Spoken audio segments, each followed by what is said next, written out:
Maravilha. Agora eu tô vendo minha tela.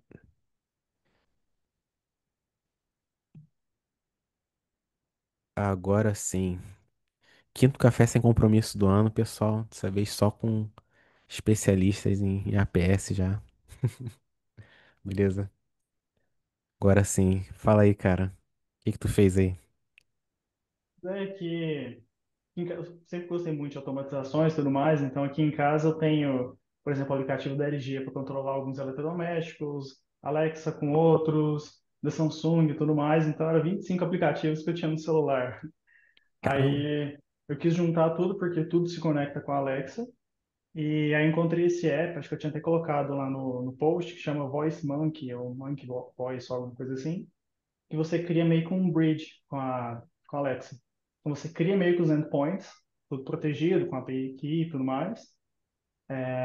E aí eu consigo acessar tudo que eu conseguiria acessar pela Alexa também. Aí ficou tudo controlado por lá.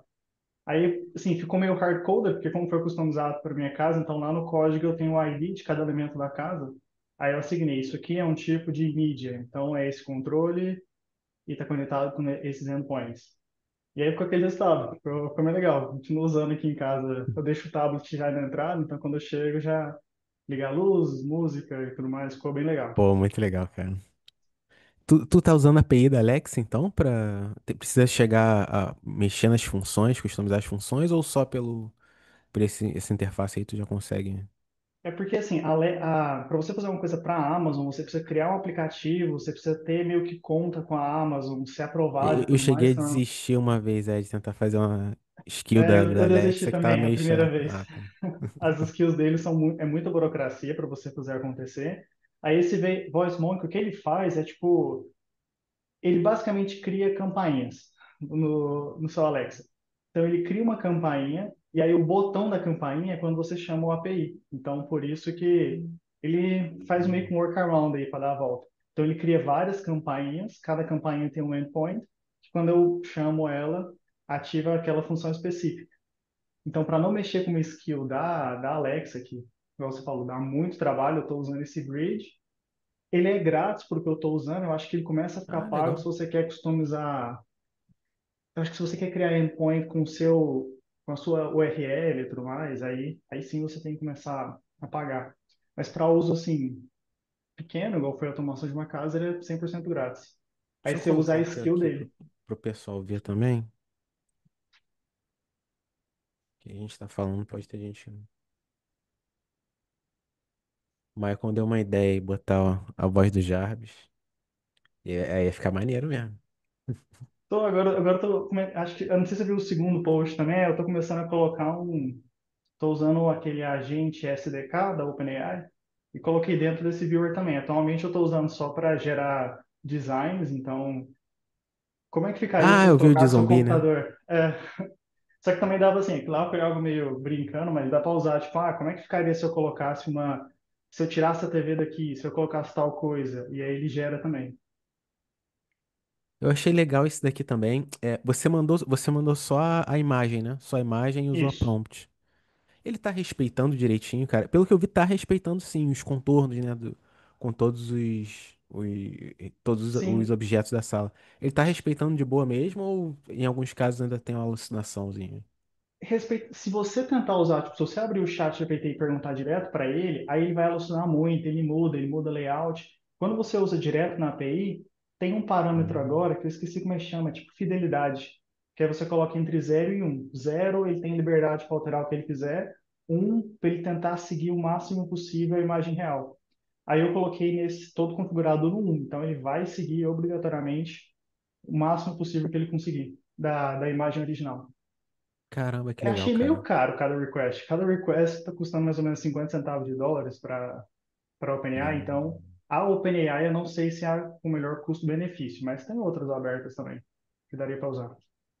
A Eu OpenAI é tinha. mais Caramba, ele fácil. tá. Ele tá respeitando tudo mesmo. Muito legal. O único jeito que eu tinha encontrado de fazer ele respeitar isso, a gente tinha explorado isso há alguns anos atrás com o FuI, que é tipo um dynamo para esses modelos de difusão estável. E aí tinha Você que fazer um apresentou na control DevCon isso, né? net.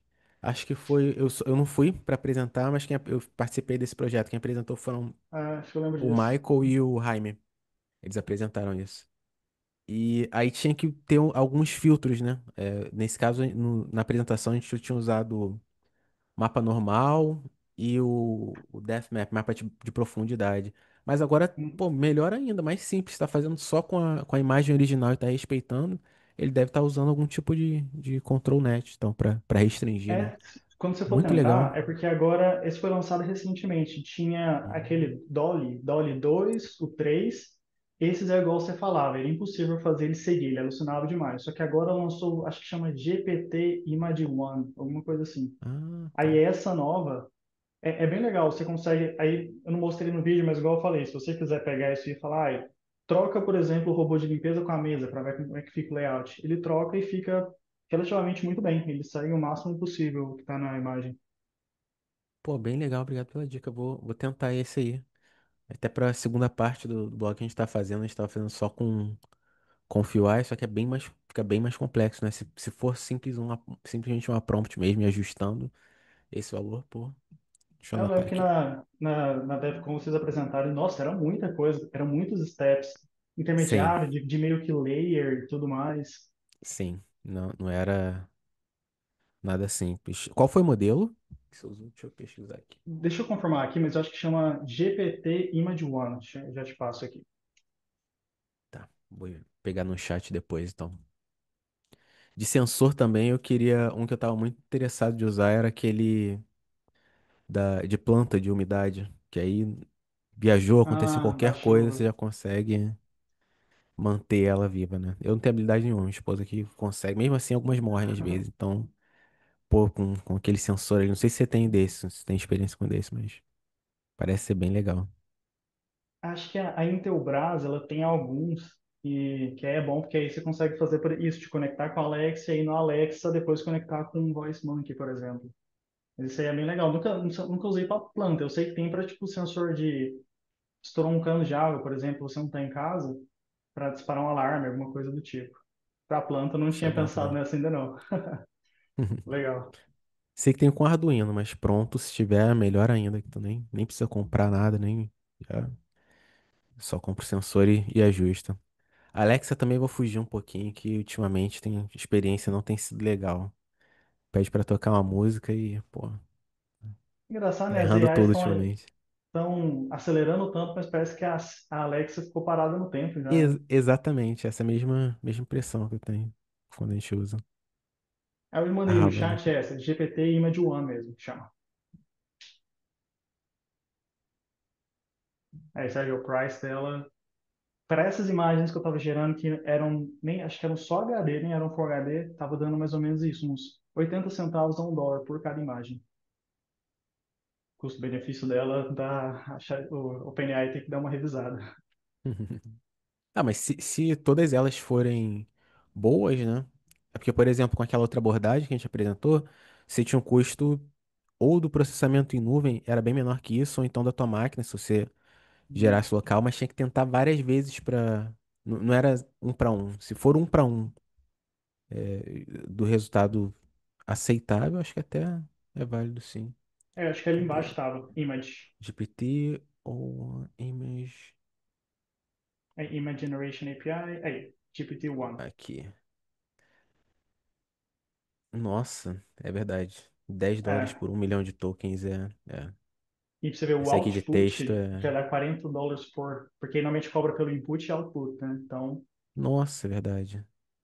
É, considerável mesmo.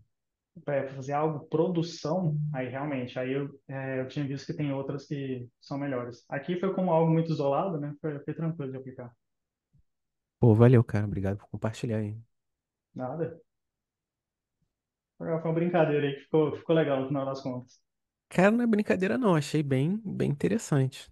Bem interessante mesmo. E aí, pessoal, mais alguém construiu um braço robô do Homem de Ferro também? Que aí se juntar já meio caminho andado. Tinha um cara, tinha um do time de consulting da Autodesk, que ele fazia chamada e atrás dele tava aquele aquele braço robótico mesmo do Jarvis, aquele que aparece pegando as coisas no filme acho que é o primeiro ou o segundo filme, não sei, do Homem de Ferro. Acho que é o primeiro. Ele tinha exatamente aquilo. Aí tinha algumas funções específicas lá. Ele estava na no raio de ação dele, porque é meio perigoso um robô desse. Eu acho que não, acho que ficava lá Tomar um atrás. Era tipo uma tapa. oficina dentro do quarto dele. Então, bem legal. Moshi. E aí entrou alguém agora, Moshe Roimscher, não sei pronunciar esse nome. Hello, do you speak Portuguese or only Fa- English? Sim, sim, eu falo português. Ah, maravilha. Uhum. E aí, beleza? Bem? Valeu, Cristiano, sim. Tudo ótimo. Valeu. Primeira vez que você tá vindo no Café Sem Compromisso? É, sim, na Ah, real, eu legal. comecei agora uma integração com a APS, começando a estudar. E aí, qual é o seu objetivo? É, a gente tem aqui em casa um programa 3D de GIS, que também suporta BIM. A gente quer fazer essa ponte para trazer da SCC dentro para o nosso software. Hum, legal. Aí qual o formato que vocês aceitariam? A gente aceita FBX, OBJ, IFC. Legal. Você já tem uma ideia de como funciona a PS? Tem algumas opções É, para gerar isso para você. sim, eu tenho uma ideia. Eu já fiz meio que uma conexão fazendo Revit e Civil em Hum. IFC. É, porque, sabe, sempre é bom ver, talvez tenha uma forma melhor. Eu tô um pouco com medo da parte do local, né? As coordenadas. Nem sempre o modelo tem coordenadas globais ou algo assim, então às vezes como achar, como definir. Georreferenciado. É. Vou Sim, compartilhar com você algumas opções aqui e a gente consegue processar os arquivos mantendo essas informações. Então, vai ser bem útil para você. Primeiro, o que que você conhece de APS? Você já viu o Viewer? Já eu chegou a conheço, experimentar alguma coisa? eu conheço o Viewer. Para mim ele é menos útil porque eu já tenho o meu próprio mundo 3D, né? Uhum. Só que eu conheço o Data Management, conheço o modelo Derivate, conheço a Authentication, né? Ah, É, maravilha. Tava tentando mostrar para você aqui um exemplo, mas como você já conhece, a gente pode partir direto para Model Derivative, então. Tem aquele processo para disponibilizar um modelo para renderização no navegador. Você leva para a nuvem primeiro, usa o Data Management. Depois a Model Derivative consegue traduzir. E aí, para renderizar um navegador, a gente traduz para um formato chamado SVF, Streaming Viewing Format. E aí, o interessante é que todo o formato, qualquer arquivo que você consegue levar para SVF, e aí nesse caso a gente suporta mais de 60 traduções, você também consegue levar de SVF para OBJ. O SVF, a estrutura, é como se fosse um OBJ otimizado para as indústrias que a Autodesk suporta. Aí a gente tem a deduplicação de malhas, que são de elementos, de geometrias, que são similares, tendo a diferença de posicionamento, rotação e escala. Então é basicamente um OBJ com incrementos e uma otimização para processar modelos complexos, né? Então, se a gente estiver aqui em traduções suportadas, você falou dois casos, né? RBT e DWG, que você está atualmente convertendo para IFC, né? Você pode sim, fazer isso com a Model Derivative direto da solução, né? Direto do desktop. E você também pode gerar esses dois arquivos em SVF.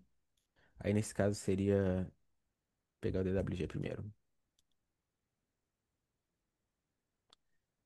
DWG para SBF e depois de SBF você pode converter para OBJ. Não está listado aqui, mas qualquer SBF você consegue converter e depois fazer o download do OBJ. Então, com isso, você pode usar essa plataforma como é, porta de entrada para qualquer um desses formatos aqui dentro da sua solução. É claro, depende do formato, né? Se ele tiver o georreferenciamento, se esse georreferenciamento for mantido, aí você consegue aproveitar. Se não for mantido, aí vai precisar de algum complemento. Mas é basicamente isso. Esse seria o caminho principal para você. E você falou BJ e FC, E, USD, USDZ, importante para você também, GLTF, GLB. GSDF também pode funcionar, só que eu, eu acho que eu até prefiro a IFC, Tá. porque nele eu posso guardar mais propriedades, né? De cada elemento. O que o OBJ, que não tem uma tabela por trás de cada prego, cada. Tô É, certo ou tô.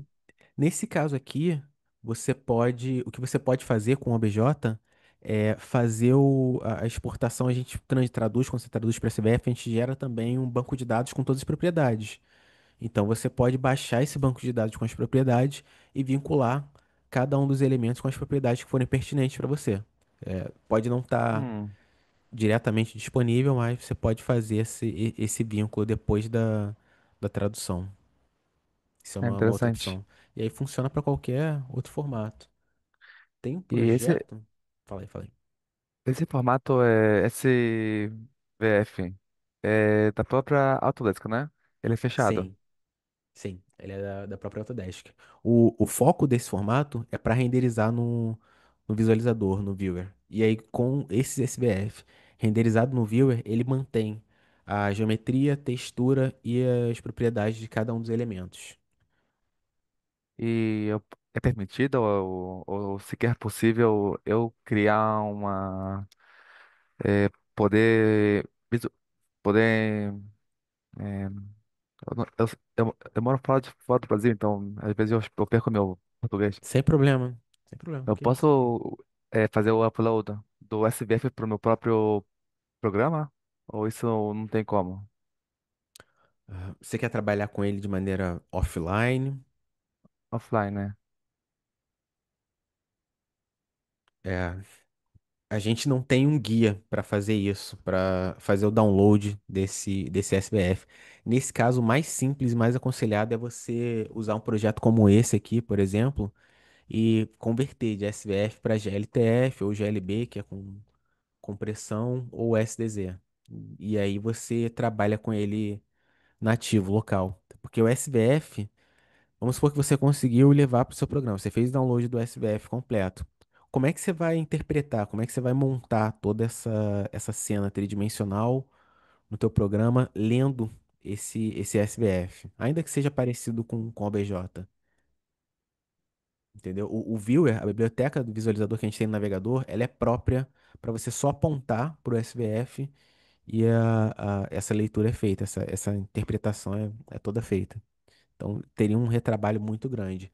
Enquanto que você poderia, se você suporta GLTF, GLB, o SDZ, você só converte e faz o download do teu derivativo.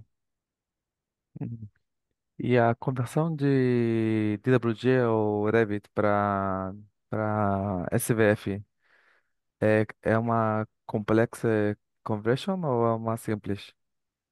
DWG é simples.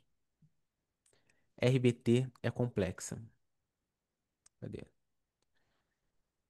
RBT, RBT vai ser complexa. Isso está descrito sempre na nossa documentação. Você pode botar aqui Brasil, vou botar Estados Unidos, já que você está falando do Brasil, porque isso não varia. Agora está todo mundo usando o Flex Tokens também, então o preço é único.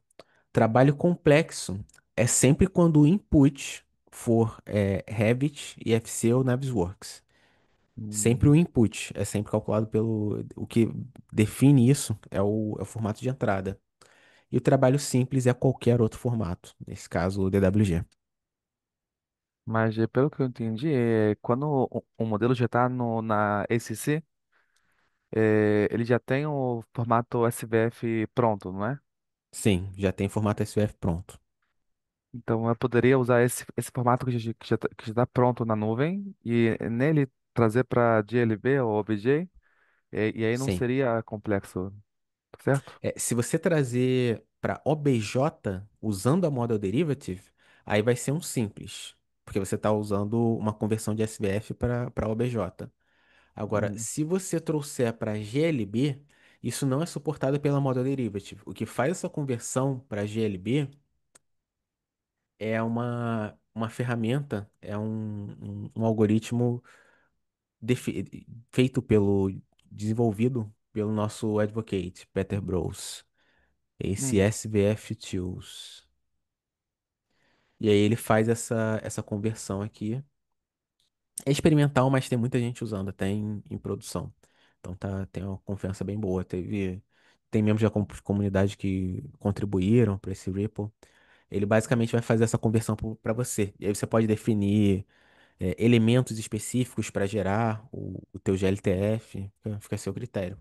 E aí que você gera o GLTF, se você quiser GLB, comprimindo o arquivo, aí é só seguir um desses fluxos aqui. Aqui tem alguns fluxos específicos para você gerar esses três resultados aqui. Se eu não me engano, tá até compatível com a AWS, cara. Deixa eu ver. GitHub GLTF to GLB. SVF to GLTF. Aí depois você faria GLTF to USDZ, GLTF to GLB. Deixa eu ver se ele fez como lambda. Tá index.js, então você pode. Não tá diretamente. Ah, não, tá sim. Tá como um handler. Acho que já pode usar direto com a função lambda. é ótimo.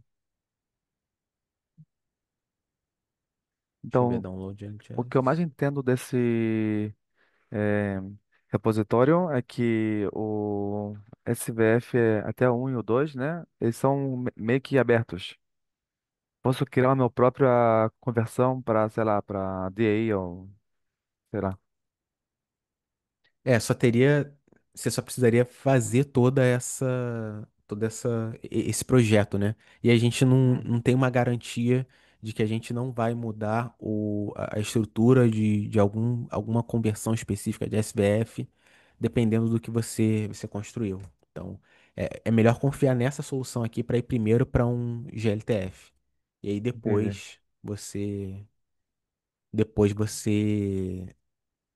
incrementa a partir do GLTF, porque pelo menos nesse caso aqui tem um advocate por trás. O Peter já fez isso. O Peter participou do time de desenvolvimento do Viewer, então ele sabe bastante o que ele está fazendo para não mudar alguma versão, algum parâmetro e quebrar essa solução. Se você quiser depois a gente pode até agendar uma conversa com ele. Vou te passar o Café Global que a gente participa e aí ele pode estar lá num dia e entrar mais em detalhes sobre isso. Beleza. Mas esse é Pelo, o caminho. pelo que eu entendo, café sem compromisso pessoas sobem com as suas dúvidas e vocês respondem, né? Não é uma palestra, algo assim. Sim, essa é sem compromisso, na verdade, né? Melhor definição é sem compromisso. Então, se tiver pergunta, hoje, por exemplo, se você não tivesse aqui, a gente estava falando de gerar imagem com IA. O Gustavo fez um projeto bem legal, ele vai ser o próximo Homem de Ferro brasileiro, então tá bem próximo disso. Só falta fazer armadura, ele já fez toda a automação na casa dele, então a gente tava falando Só sobre essa coisas parte que falta, aleatórias de né? tecnologia. É mais simples, né? Pelo menos no meu entendimento. Mas a ideia é essa. E aí eu passo também alguns blogs e eventos que a gente vai ter. Por exemplo, o último foi mês passado, nós tivemos 3 blogs do mês passado para esse mês. Então, Bacana. bem aberto. Deixa eu ver, eu compartilhei Posso também isso, eu fazer uma tenho outra uma pergunta? dúvida. Claro, fica à vontade. Eu quero também trazer da ICC os issues, né? Os problemas que o BIM põe lá dentro. Agora, eu sei que os issues, quando eu pego eles pela API da ICC, eles vêm com com georeferência, caso a pessoa escolha usar lá o mapa para pôr a georeferência com GPS. Mas tem também a position, eh, que tem com X, Y, Z, né? X, W, Z. Agora isso, o viewer faz uma mudança de local para colocar no centro do mundo, né? O modelo. E tem uma função dentro do viewer que ele devolve pro, pro, para a origem, né? Tô certo, né? Sim, você pode fazer transformação ou usar o Global Offset. Global Offset que é essa diferença porque por padrão, o viewer define como a origem das coordenadas o centro do bounding box que cerca do bounding box do modelo todo. Então, se tiver um modelo aqui, um ponto, e um elemento a 1 quilômetro da unidade do modelo de distância, vai ser esse bounding box todo, e no centro desse bounding box é a origem do viewer. Aí o Global Offset é a diferença entre esse centro e o centro do modelo onde ele foi projetado. E aí tem outras referências, né? Outros parâmetros. Tem pro caso do Revit, por exemplo, você tem o Project Base Point e tem o Site Location, que o Site Location você consegue retornar, mas o Project Base Point nem sempre. Se ele tivesse sido alterado, você não consegue retornar com o viewer, até onde eu sei. Então, talvez eu Mas precise o ver um survey pouquinho. point eu posso, né? Survey Point você consegue usando isso daqui, ó.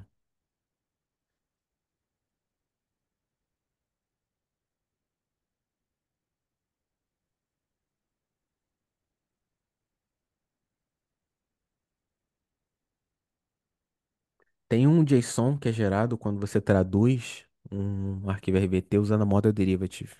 Esse JSON tem algumas propriedades, por exemplo, matriz de conversão das viewports da posição na viewport para a posição no modelo 3D. E entre essas informações tem também esse site location. Tem que encontrar o blog que fala sobre isso. Ah, Model Data, esse Model Data. Deixa eu ver se assim ele encontra. Então, nesse JSON eu vou ter o survey point e na prática esse é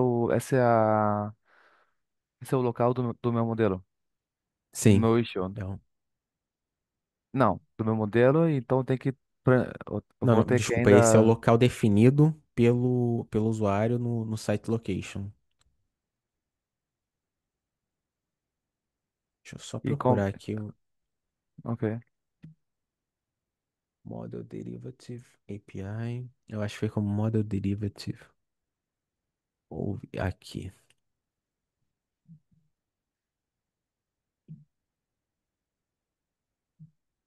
Tem todos esses parâmetros. Reference Point Transformation. Eu acho que tá dentro desse Ref Point Transformation.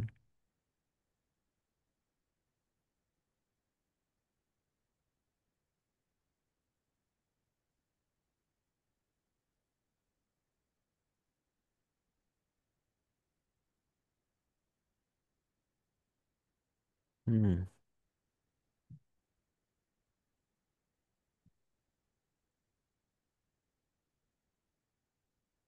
Ele não falou sobre esse Ref Point Transformation. Cara, eu vou precisar confirmar. Qual é o seu Ah, objetivo final com isso? eu quero trazer a issue pro meu modelo 3D, no meu próprio viewer. A isca foi criada na CC, você quer fazer. Entendi. Tem um cliente que fez isso, tem um desenvolvedor que fez isso, até no Brasil. Mas o problema é, isso não é oficialmente suportado. Por que não oficialmente suportado para Construction Cloud? Para BIM 360, a gente tem uma API de issues e essa API retorna toda essa informação do pino que foi adicionado. E aí você consegue ter uma extensão no viewer que faz isso automaticamente para você, sem você se preocupar. Com a criação da Construction Cloud, a gente mudou essa API de issues. Então, a gente ainda tá, o time de engenharia ainda está definindo como vai ser esse mapeamento e como isso vai ser retornado pela API.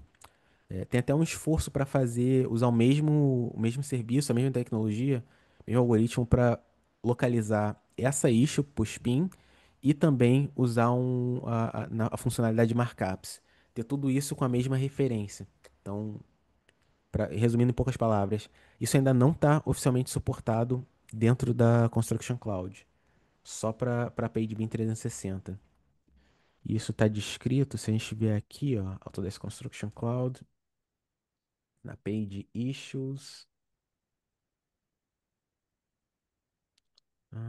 compatibility field guide, issues, limitations, you cannot programmatically add issues. Okay, you can retrieve issues that are associated with files, however, do not currently supported with issues that are associated with field with sheets. Deixa eu ver.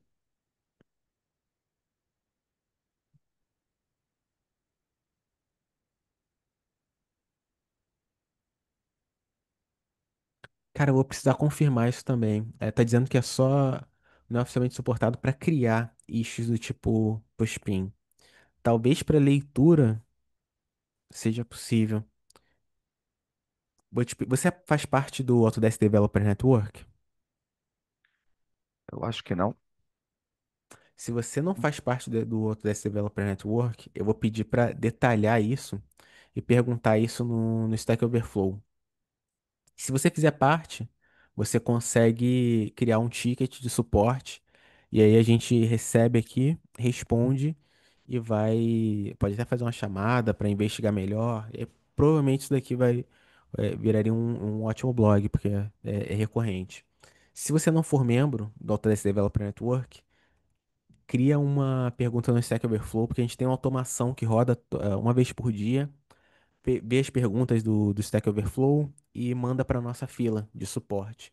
E aí nosso time pega, responde lá e vai ficar disponível para todo mundo, beleza? Porque essa sua pergunta a gente vai precisar fazer uma investigação e provavelmente implementar nosso conteúdo. Você pode fazer Ok. isso, por favor? Sim, sim, eu passo. Você quer agora ou mais tarde? Quando você puder. A Hum. automação, ela funciona para pegar, deixa eu ver aqui o horário. Desk API Automations. Ela funciona às 8h44 da noite no meu time zone. Então, são 5h36. Se você fizer até 3 horas, vai entrar na fila hoje, se não só amanhã. Então, fica à vontade, beleza? Valeu. Ilha- Antes de terminar, só compartilhar alguns blogs que a gente teve essa semana. A gente tem agora a API de RFI para Construction Cloud. Tá disponível. Antes a gente tinha uma API de RFI que era compatível em partes com BIM 360 e ACC. Agora a gente tem uma 100% compatível com a Construction Cloud. Um outro pedido bem aguardado foi webhooks. Agora a gente tem eventos que suportam issues. Então, quando uma issue é criada, você agora pode receber uma notificação. Quando ela é criada, modificada, deletada. Então já dá para reagir a issues. E por último, a API de packages. Agora foi disponível antes de ir para beta privada, essa foi direto para General Availability. Então, bastante novidade para ACC e essa é a tendência. A gente tem bastante novidade para ACC e semana que vem, não vou falar a data exata não, mas em breve, a gente vai ter atualização para Ace Data Model também. Ace Data Model vai ter suporte para geometria e criação, adição de propriedades no grafo do modelo. Isso está bem perto mesmo. Então, talvez semana que vem ou daqui a 2 semanas já vai estar disponível para experimentar. Ó, essa da geometria aí chama minha atenção. É só, são as linhas dos elementos, por exemplo, a linha de um pipe, Ou é realmente a geometria em si? Você sabe dizer por que caminho vai? Ou os dois? Geometria em si. Até onde eu vi, quem tá revisando essa é o John. Até onde eu vi, não tem a primitiva. Por exemplo, do cilindro, você pegar a linha, ou da parede, você pegar a linha da base. Vai ser a mesh. E aí Uhum. tem uma SDK que a gente está trabalhando. É parecida com a que a gente tem de geometria para Data Exchange. Só que ao invés de Data Exchange, vai ser com o grafo da Ace Data Model. E aí você pode pegar geometrias individuais, usar essa SDK para, não sei, importar para levar para algum outro formato, fazer uma verificação de clashes entre trazer elementos individuais. Então, essa é a ideia. Não, isso é legal. Isso aí é um. Eu acho que as duas DevCons que eu fui, sempre tinha muita gente pedindo, então, legal Sim, que tá chegando. sim. E aí, adicionando mais formatos, a gente vai suportar e levar tudo para essa ideia de grafo, né? Parar de trabalhar com arquivo, extensão específica. Claro que parar 100% vai demorar muito tempo, né? Vai demorar anos. Mas tem que começar e ir mudando essa mentalidade, né? Esse jeito de trabalhar com informação, focar, vai trabalhar com fluxos focados em informação, em dados e não em arquivos. Legal. É Notícia aí bem foi boa. legal. Valeu. Isso aí, então, pessoal. Até a próxima aí. Obrigadão. Mas obrigado. Até Tchau, mais. tchau. Tchau.